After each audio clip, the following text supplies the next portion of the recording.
BJP ఒక వ్యూహంతో తెలంగాణను తన ఆధీనంలోకి తెచ్చుకోవాలి అని, టార్గెట్ తెలంగాణ అనే వ్యూహంతో పనిచేస్తుంది అని. నా యూట్యూబ్ ఛానల్లో వెతకండి, ఇదే హెడ్లైన్ కూడా ఉంటుంది, టార్గెట్ తెలంగాణ అని. చాలా రోజుల క్రితమే చెప్పాను. ఇందులో ఈ వ్యూహ రచనలో ఒకటి ఏంటంటే, సౌత్ ఇండియాలో పెనట్రేట్ కావాలి అన్నది బీజేపీ లక్ష్యం. మిషన్ సౌత్ అని మనం చాలాసార్లు మాట్లాడుకున్నాం.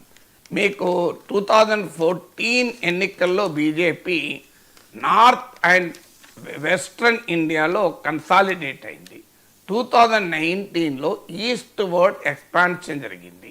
2019లో అది మరింత కన్సాలిడేట్ అయి ఒరిస్సాలో అధికారంలోకి వచ్చింది.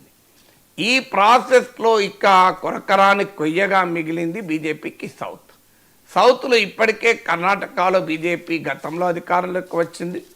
ఇప్పటికీ కూడా పార్లమెంట్ స్థానాలు ఎక్కువగా బీజేపీయే గెలుచుకుంది కర్ణాటకలో. సో అందువల్ల ఇక సౌత్లో బీజేపీకి ఉన్న మరొక ఆశ తెలంగాణ. సో అందువల్ల తెలంగాణలో ఆ స్కోప్ ఉందని బీజేపీ భావిస్తోంది.